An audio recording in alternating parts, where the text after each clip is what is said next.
Hi, I'm Jacqueline Rinksmeyer with the Greater Medina Chamber of Commerce. And I'm Jared Fry, General Manager of Medina TV and Public Information Officer for the City of Medina.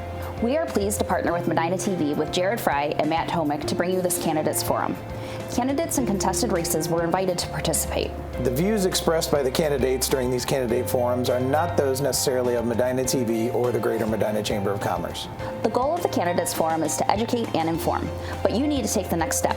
Vote early at the Board of Elections or in person on November 4th.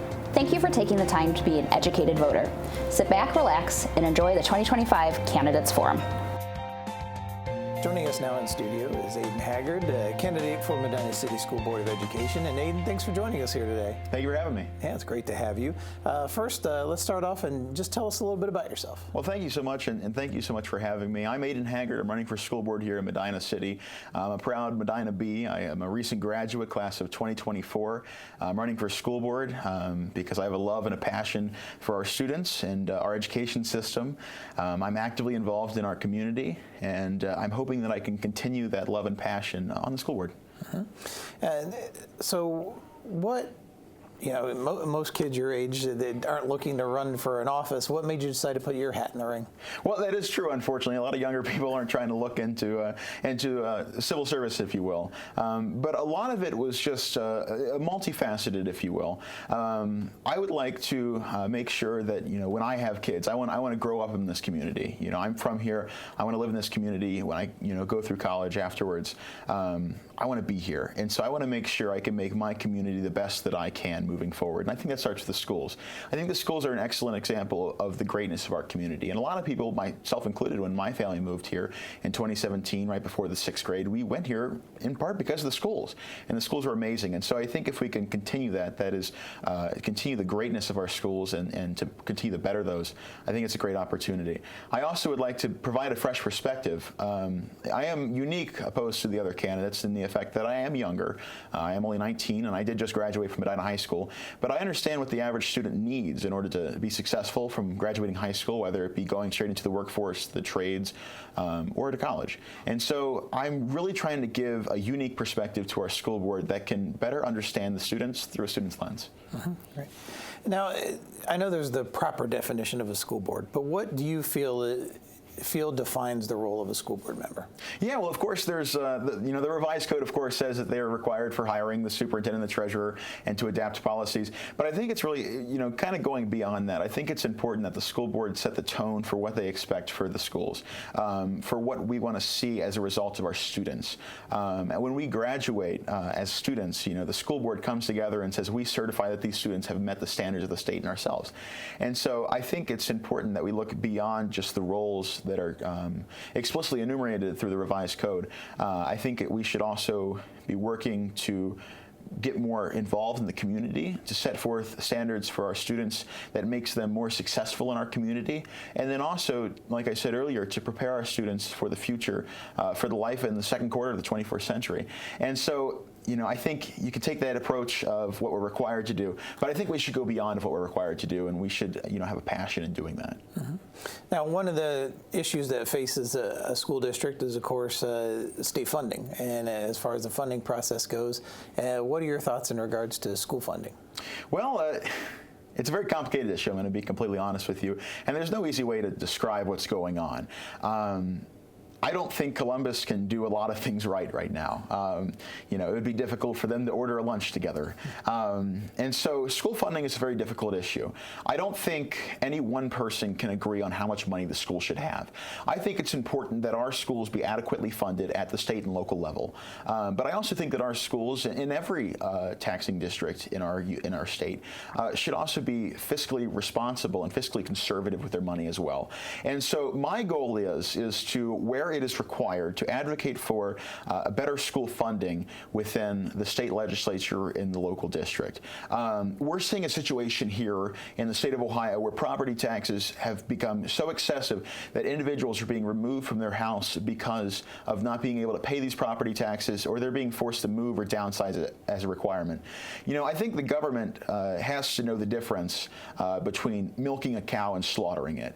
And right now we are on a precipice, really. And so a lot of people are facing the burden of property taxes. The average homeowner in the city of Medina, the Medina City School District, has a house at approximately $375,000 appraised.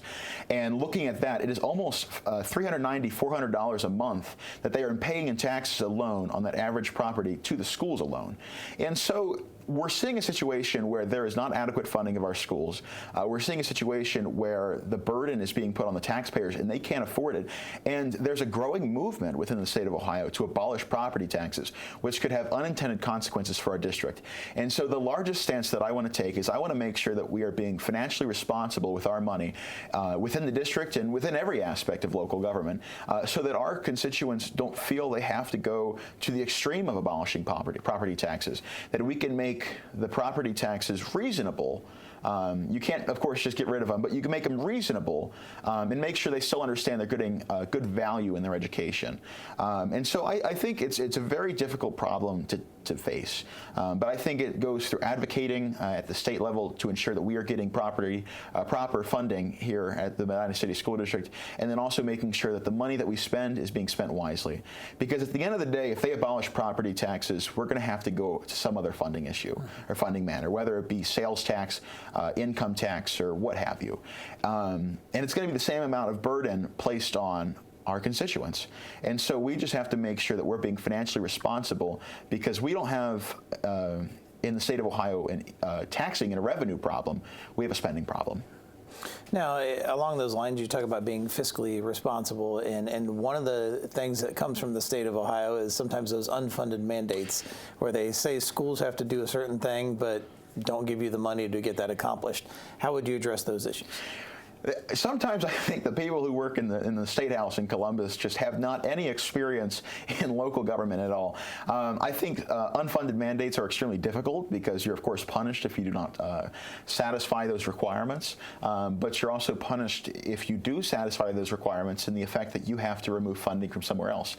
Unfunded mandates are very difficult. We're going to have to deal with them, but I think unfunded mandates should be a situation of, if we do not believe that we should be paying for these services, what other kind of unfunded mandates they are, or if we do not believe that those services should be provided, then we need to advocate at the State House level for that.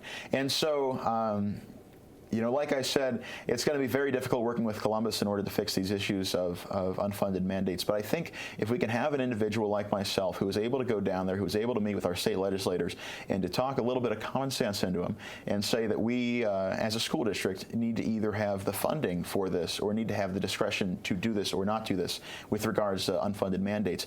I think if we have someone like myself who's able to advocate for that, it'd be a great asset to our school district. Okay. Now, again, we're speaking with Aidan Haggard, candidate for Medina City School Board of Education. And Aidan, what would you, if elected, what's one of the first things you'd like to do as a school board member? Well, thank you so much. I'm a huge nerd for civics. I'm going to be completely honest with you. And coming up is our 250th anniversary of our country. I think a big thing, and this is my second core campaign promise, is I want to have stronger civic education. And one of the biggest things that I want to do through our curriculum is to teach what many would call, myself included, the American story. And what I define as the American story, and others as well, is the founding principles that our founding fathers have put forth in the Declaration of Independence. They say, we hold these truths to be self-evident, that all men are created equal, that they are endowed by their Creator with certain unalienable rights, that among these are life, liberty, and the pursuit of happiness, that to secure these rights, governments are instituted among men to secure these rights, and they are deriving their powers, their just powers, from the consent of the governed. These are the principles that our founding fathers set forth in our country, and I think we should teach these principles to our students. And furthermore, those are the American principles. I think we should also teach the successes, but also the downfalls that we've had in our attempts in the United States history to actually satisfy these principles. And so I really want to make sure, with our big 250 coming up, that every single student has a good understanding and a love for our country within our school district, and to be adequately equipped with knowledge that helps them understand that. Mm-hmm. Now, not necessarily on this issue you just discussed, but you're dealing with a school board that is made up of 5 members.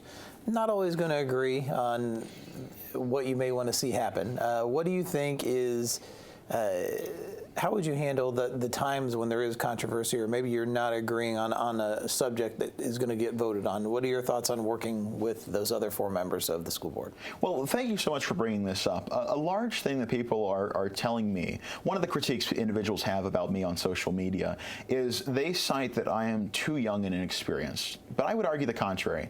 I believe that I have a firm understanding of what our students need and that I'm able to apply that to the board. But at the end of the day, there's no authority vested in me as a board member if I was elected. It's all within the body politic, the board itself. And so at the end of the day, I have to get 2 others to agree with me. And so I think if we sit down together, a lot of us, we could probably agree on 80% of the things. And it's on that 20% that we disagree on that we're able to work together to strengthen our ideas and to present a solid idea to the schools and to the people and to have their support on it. And so I think if we are able to have a fresh perspective to bring that in to the school board, we are able to work with these individuals. And so I think there's a real good shot that a lot of people within the school board probably want better civic education and stronger civic education. And so when it comes to issues like that, I think it's possible to work with them. I think a lot of the ideas that I would like to get accomplished, most of them can get on board with. It's the how we do it, I think, that there might be a little bit of struggle with. And so I'm looking forward to giving my ideas and my perspectives and seeing how other people approach it and then going from there in order to develop something better. And so I think just working together with that sense of, just because we disagree on a few things does not make us enemies, it just give us the opportunity to work together. I think with that mindset, we can really achieve great things in our school district. Again, speaking with Aidan Haggard, candidate for Medina City School Board of Education. And Aidan, if elected and you serve your full term, when you look back on that term, how would you deem that term a success? Well, I think a way that we can deem it a success is multiple ways. I would like to see us get a 5 out of 5 on our state report card. We have a 3 in college readiness and workplace readiness on our state report card. We have a 3, I believe, out of 5 stars in reading and in literacy. And so I would like to have it be measured by metrics like that. I would also like to I took 4 years of Latin here at the high school, and Mr. Cola was my Latin teacher. And one quote that was taught to us that really stands out to me is, "I seek to leave a legacy more lasting than bronze." And I really do. I want to make sure that I leave a legacy of passion for the education and of individuals to be inspired in the future by what I've done. I hope that when I leave the school board, when I finish my term, and when I'm no longer requested to be here, I hope that other individuals want to take up the torch with the same love and passion and the same understanding of the needs of the students. And so I think both through metrics, but also through the community, I think we can judge that my first term, and however long I stay in, I'll have a successful term. Great. Again, speaking with Aidan Haggard, candidate for Medina City School Board of Education. And Aidan, you've been great in answering all the questions I've had for you here today, but I want to give you the opportunity, if there's something you would like to bring up to the viewers and the voters, I want to turn the floor over to you and you can talk to them directly. Well, thank you so much, and thank you once again for the opportunity to be here back at Medina High School and in the studios here at Medina TV. I'm Aidan Haggard, and I'm running for school board here in Medina City. I'm fiscally conservative, and I believe I want to achieve 3 core policies for our school district. The first is better financial responsibility through financial transparency. If we can make it easier for the average person to understand our financials within the school district, we're better able to have ourselves be held accountable. Secondly is stronger civic education, like I've gone into before. I think if we have individuals and citizens prepared for life as a civics duty, I think by enabling them through that, we are able to have a better community and better individuals who are more interested in running for local office and participating in local civics. And last is age-appropriate curriculum. I want to make sure that all of our students are able to read and learn what is required of them. I think students should be strong in their literacy. A story about me. When I was at middle school, right before COVID, I would tutor at Ella Canavan and tutor in the library, teaching kids how to read. And oftentimes, a lot of students just want me to read to them, but I would help them read. And you saw in their eyes this beautiful spark of education. And I think that's a wonderful thing that every single student should have the ability to have.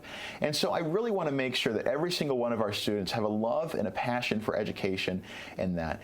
And I want to make sure also that I be an advocate for the parents and the taxpayers. I think it's significant that we should really take an approach of understanding an honest dollar here at the school district, as well as every aspect of local government. And so I am actively working in order to make sure that we can have all of these core campaign promises fulfilled. I also have some minor stuff that I would like to do, called my breadcrumbs, where I can't 100% promise that I'll be able to get these done, but I want to look into them and try to see what I can accomplish by doing that. One of them is bringing back Latin. Unfortunately, I was the last Latin 4 class to be presented. Churchill says that we should give the clever students Latin as an honor and Greek as a treat. And so I think it's significant that students be given the opportunity to learn the classics. I want to have more opportunities for home economics and shop classes, making sure every single student is equipped for life in the 21st century and for every aspect of that life. I also want to see more situations of academic excellence within the community and community involvement within our academics. And so if you believe in a candidate who supports an honest dollar and the value of it, then I would humbly ask for your vote for Medina City School Board. I'm Aidan Haggard, and thank you once again for having me. As he just said, that is Aidan Haggard, the candidate for Medina City School Board of Education. And Aidan, I want to thank you, number one, for ending your hat in the political arena. I appreciate everyone that does that, and I also want to wish you the best of luck this November. Thank you, sir. Thank you.